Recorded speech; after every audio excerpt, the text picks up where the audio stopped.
kids I see them walking around in the neighborhood and stuff. It's got cross. Football or baseball or something. Now, did you grow up on Long Island? No, I grew up in upstate. So yeah, we didn't have a football team in Indo-Pacific because we didn't have that big a school. What's the name of the town where you lived? Wingate. And what city was that? It was halfway between Dixie and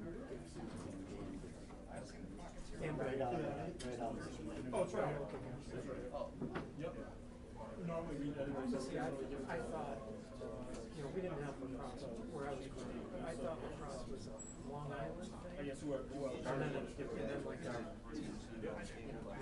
Syracuse and Monmouth, they played in between two.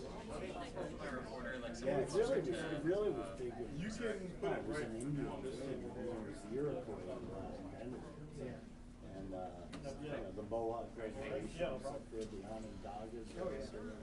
It's huge. When I'm in Syracuse, they had a really good player. His name was Buck Tooth, and he was Been there forever. I've seen it.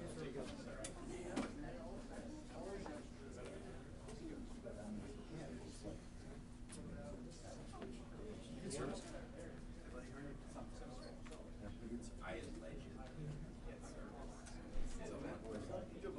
Yeah, they do. They're 6 inches big.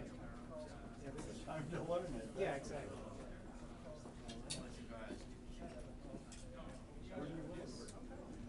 Crofton, Maryland.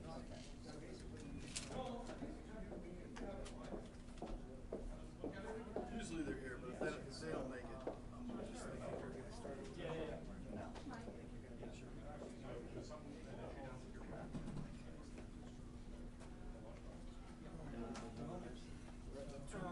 Crofton makes it.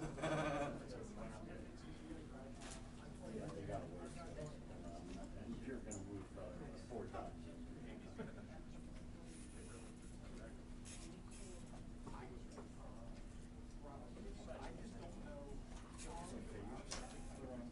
Yeah, how about that? Rebecca Rivara. Yeah, in fact, Sarah. Sarah. Yeah. And Zach Harrell. You know Zach Harrell? I don't think he's done it. He's at Naval Air Force.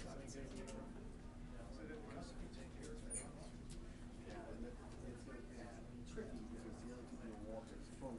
There is.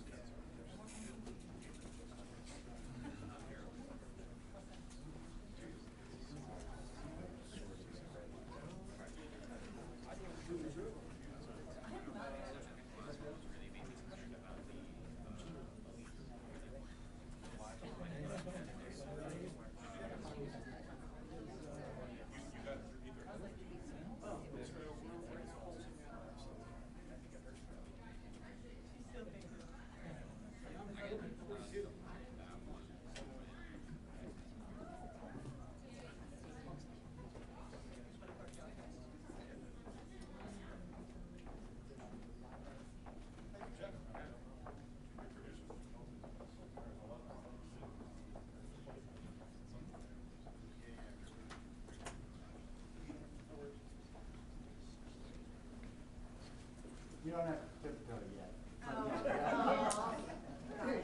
What's going on, man? You've been young. Are you in the building? For you, it's like,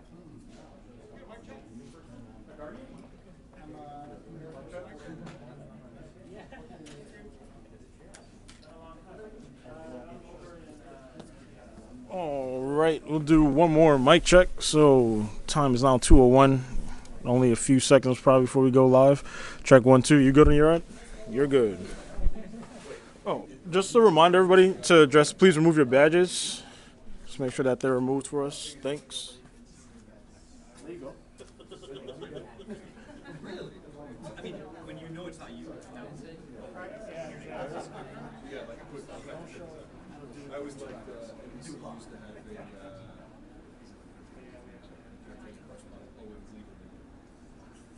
I always enjoyed that. I read it was Osprey this weekend.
same, right?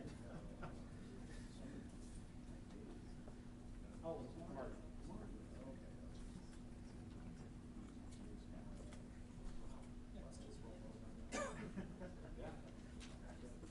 I didn't say.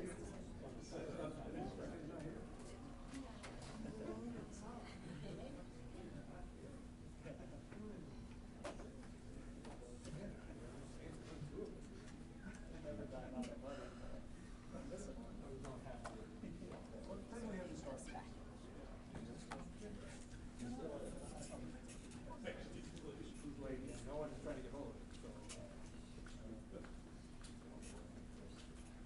The busted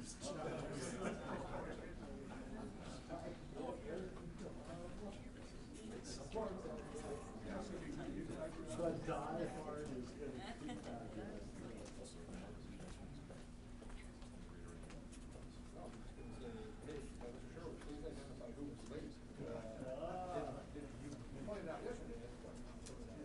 I don't recall. You reminded me last time.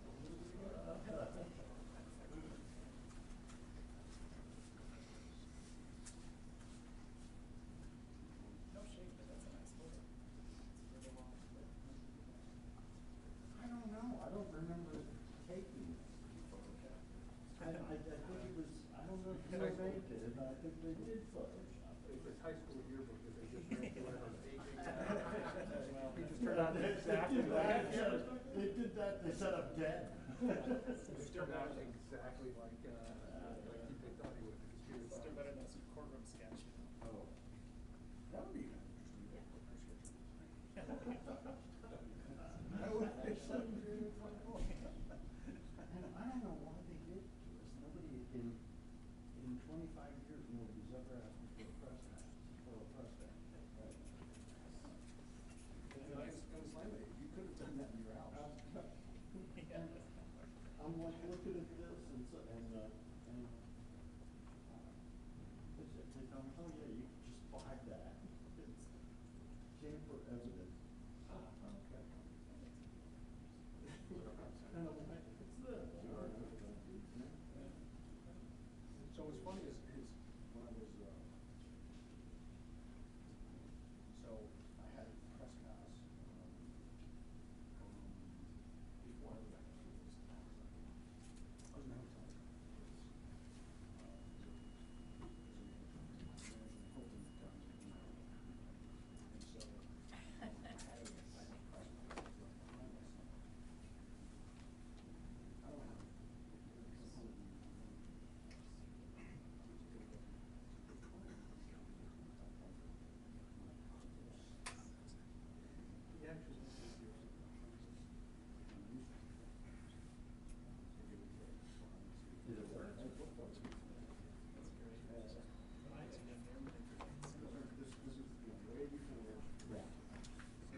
Hey, good afternoon, everyone.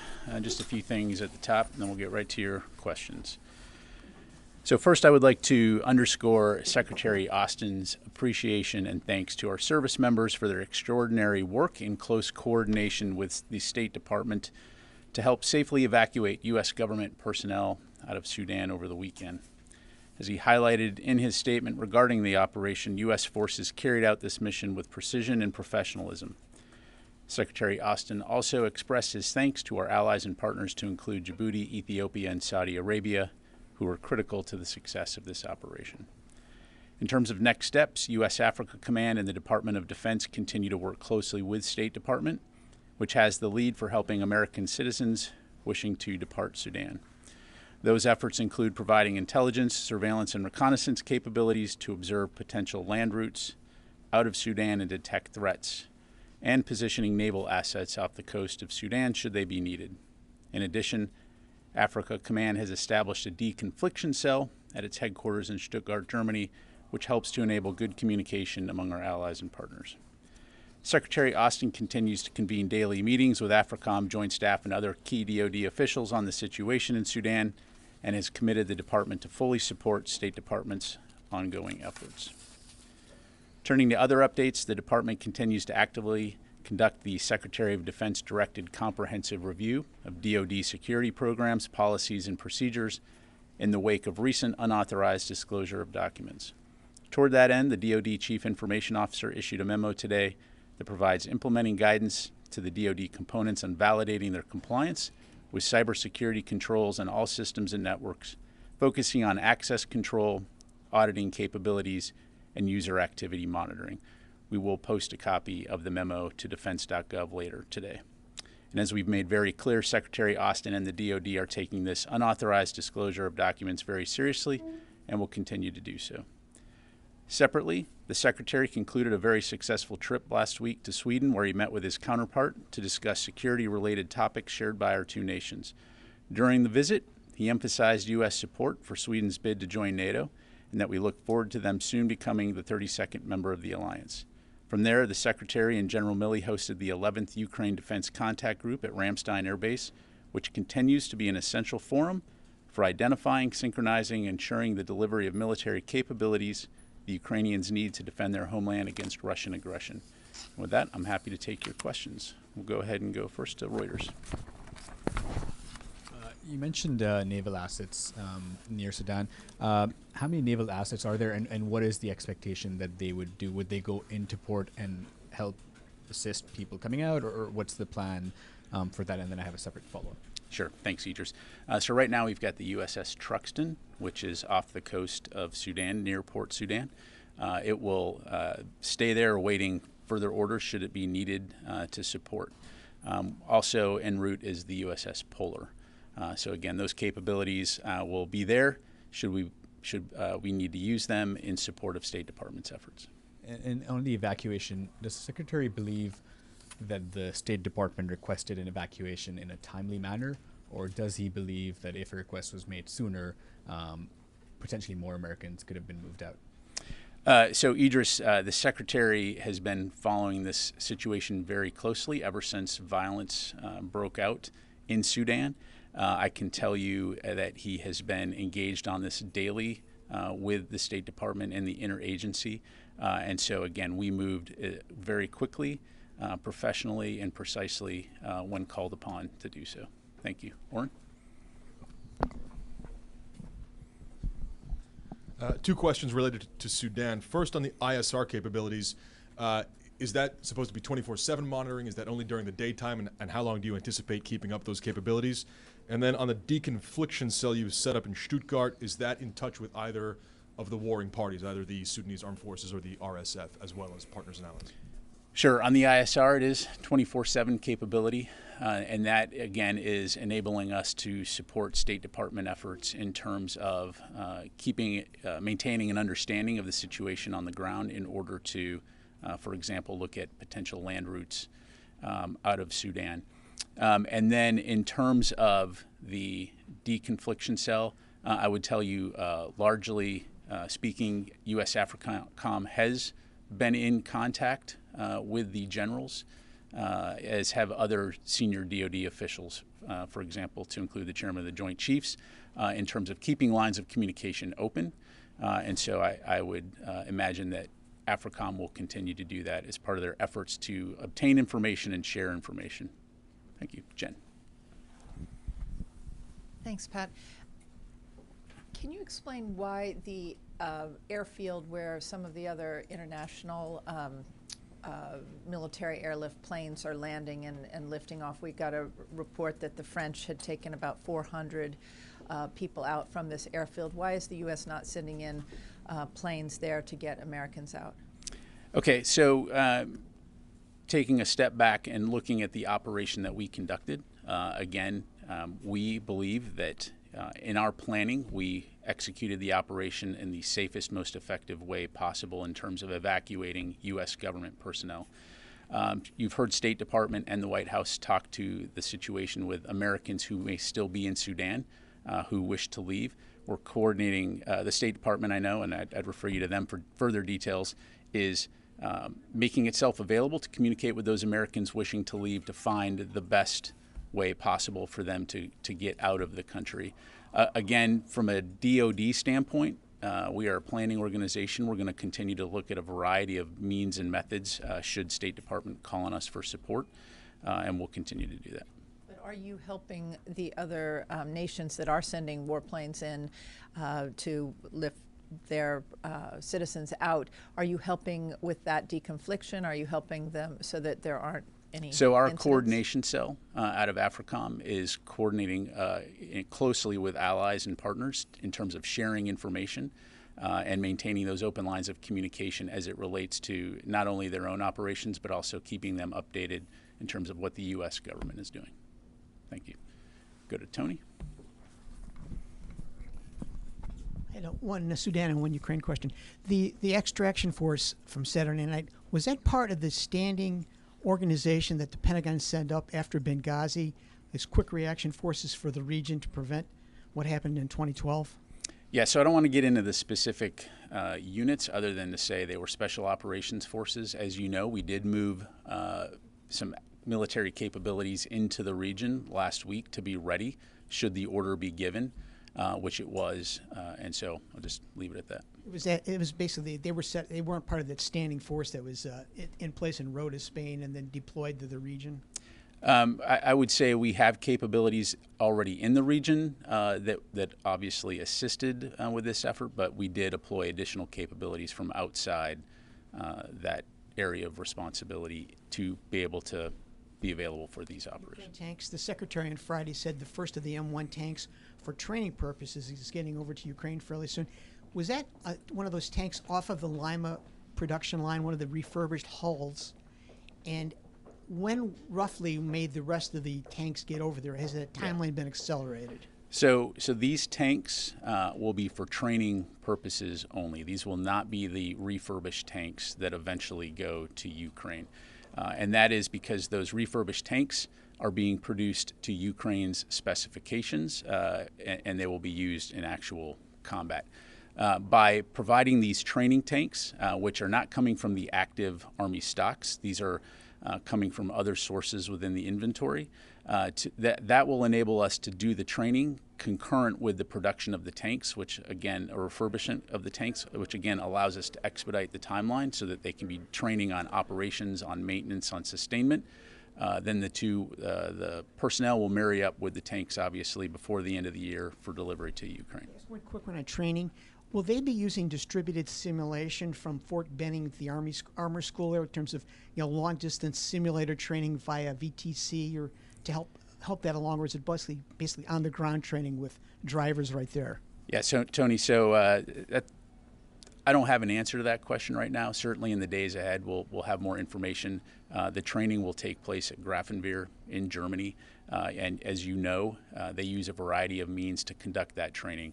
The training that they will be doing in Germany will be actually on the tanks. There'll be 31 of them, 31 training tanks provided to Ukrainian personnel so that they can, again, train like they're going to fight. So, thank you. Laura? Thanks, Pat. Just back on the naval capabilities, can you say, you said the USS Truxtun, and then I didn't catch the second one. The USS Polar, P-U-L-L-E-R. And can you say what capabilities those will bring? Are they, what types of ships are they, excuse me, and then I'll have a follow-up. Yeah, the Truxtun is a Arleigh Burke-class destroyer. Again, and the idea here is to have these capabilities offshore available should we need, for example, to transport citizens to another location, should we need to provide medical care, those kinds of things. So again, positioning assets to be ready if asked and if needed. And so, as we move forward, certainly if we are in a position to have to employ that capability, we'll keep you updated. And just as a follow-up, my understanding is the nearest amphibious ships are pretty far away. There's none in the immediate vicinity. So are you going to be using destroyers in a humanitarian mission? And what kind of signal will that send? I would look at it less as a destroyer and more as a floating ship, as a ship, a capability that comes with it a variety of capabilities to include transport, right? So again, right now, to our knowledge, we're not talking large numbers of Americans looking to come out of Sudan. But again, in the days ahead, we'll stay closely coordinated with the State Department. They're in the lead, and we'll be prepared to support them. Thank you. We go to the back to Qasim here. General, 2 questions on Sudan. Secretary Blinken today said the United States is going to facilitate American citizens to take part in the convoys traveling from Khartoum to Port Sudan. Will the DoD in any way provide any kind of air cover to the convoy? Because Blinken mentioned also some robberies and looting some of the convoys. Are you talking about the UN convoy? Yeah, UN convoys which have. So to my knowledge, the UN convoy made it to Port Sudan. My understanding, again, I'd refer you to the UN, but my understanding is they largely made it there without incident. We did provide ISR overwatch of that, and so that's the extent of the support that we provided. And also today at the State Department during the press conference with Secretary Blinken, the Kenyan Foreign Minister mentioned some Middle Eastern allies, partners, and also Russia, specifically siding with parties to the war in Sudan. Do you have any visibility on what the Russians are doing in the war? Are they actively supporting any side in the war, and do you have any visibility into that? I really don't, so I'd have to refer you to the MOD. I have seen press reports about Wagner Group potentially reaching out to the RSF, but again, just press reports at this point. You've heard our State Department, you've heard our White House talk about the fact that we vehemently oppose any outside influences perpetuating the conflict, but again, I'd have to refer you to. Made a quick follow-up to the other partner countries asking help from the DoD. Did any of the countries, partner countries, ask specifically U.S. military lift to evacuate their diplomats or their employees? Yeah, when it comes to the evacuation of citizens from Sudan, I'd refer you to State Department for that. Thank you. Yes, sir. Hi, sir. Just wanted to check these. I think both the Secretary and the President thanked Saudi Arabia for their support in the operation, saying it was critical to the success of the evacuation. I was just wondering if you could tell us what Saudi Arabia contributed. Yeah, so as I mentioned and at the top, several countries were essential. I'm not going to speak for those countries other than to say that the support that they provided was unique for each one. But again, we're very grateful for the assistance that they provided. Thank you very much. Let me go over to Chris, and then we'll go to Ro.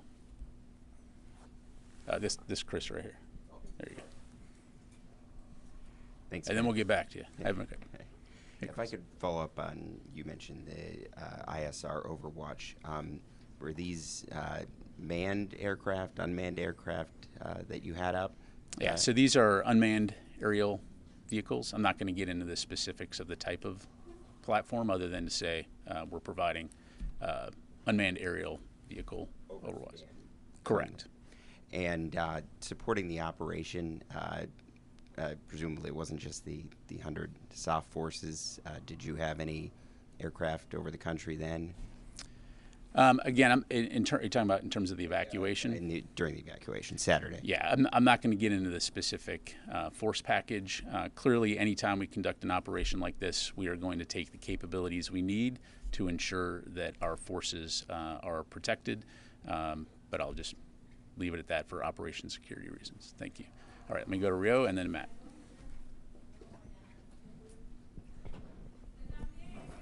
Hi, thank you very much. I want to ask you about Australia. Australia rolled out a new defense strategic review following Japan's release of national security documents in December. So is it fair to say the arms race in the Indo-Pacific region has become intensified as China continues to increase their military build-ups? Is that the Pentagon's concern? Yeah, I'm sorry, Rio. There's a little bit of side noise there. Can you repeat that? Yeah. The Australia rolled out a new defense strategic review, and Japan also rolled out national security documents in December. So I wonder if there is the arms race happening in the Indo-Pacific region, or arms race has become intensified as China continues to increase their military build-up. Sure. Well, I don't want to put words in anyone's mouth or answer a potentially leading question. Let's just say if we step back and look at the situation in the Indo-Pacific and the actions that China has taken in terms of military buildup, coercion, provocative behavior, I think what you're seeing are nations in the region recognizing that that poses a challenge. You've also heard us talk about the fact that our focus in terms of working with allies and partners is to preserve peace, stability, and freedom of navigation, freedom of maneuver in the region. And so that will continue to be our focus. I don't want to speak for other nations other than to say I think they also are recognizing the challenges that China is posing. But for our part, we'll continue to work closely with our allies and partners to, again, promote peace, stability, and freedom to fly, sail, and operate wherever international law allows. Thank you. We go to Matt. Thanks, General. I just also wanted to follow up on the strategic review in Australia. Is there anything in that review, if implemented, would change the way America operates in the Pacific? And also, can I ask, one of the actions that the government of Australia will take is fast-tracking its own missile productions. And given America has its own bottlenecks and supply chain constraints with missile production, would the Pentagon look favourably on Australia doing that? Yeah, thanks very much. So in terms of the review itself, Matt, I'd refer you to Australia to talk about its review and what it can and can't do. As far as the Department of Defense goes, you saw the statement that the Secretary issued today, very supportive of the strategic review, and so I think that speaks for itself. In terms of your second question, I'll have to take that and we'll come back to you on that one. Thank you very much. Yes, sir. Thank you, General.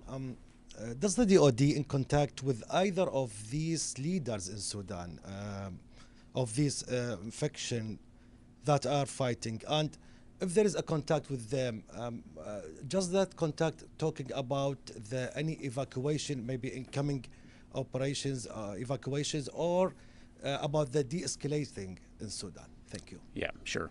So as I mentioned, yes, there has been DoD contact with both the generals leading the Sudanese armed forces as well as the RSF.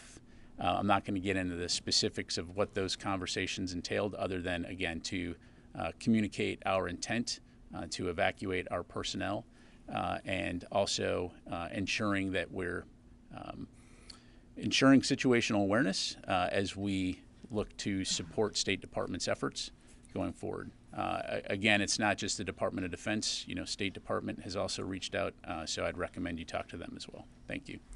Yes, ma'am. Hi, General. Kimberly Underwood from Signal Magazine. I wanted to ask about Mr. Sherman's memo.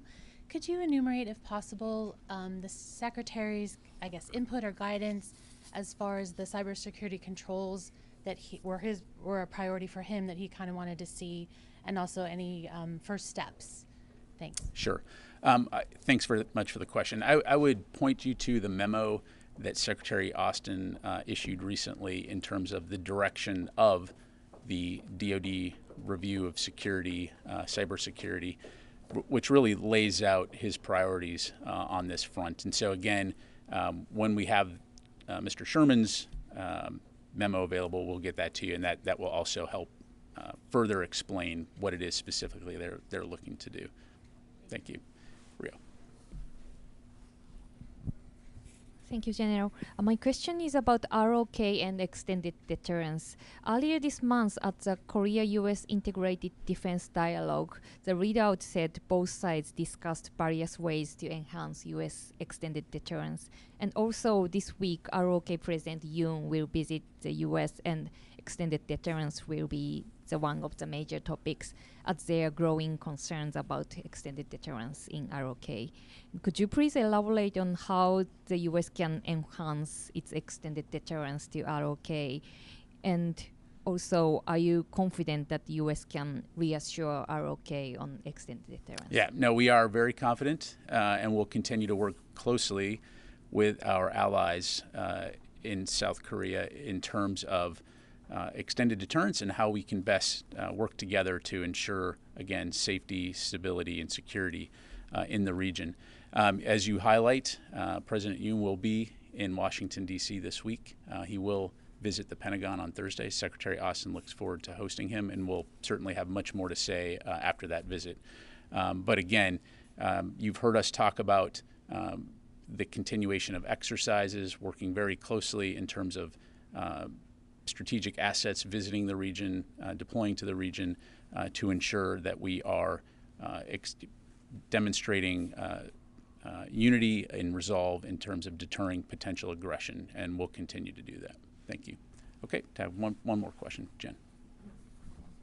Just a quick follow-up, Pat. Were the surveillance drones that were flying above that convoy route armed?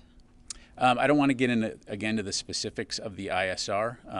Again, we have capabilities available to us in terms of ISR capabilities, but that's about as specific as I can be. Thank you. Thanks very much, everybody.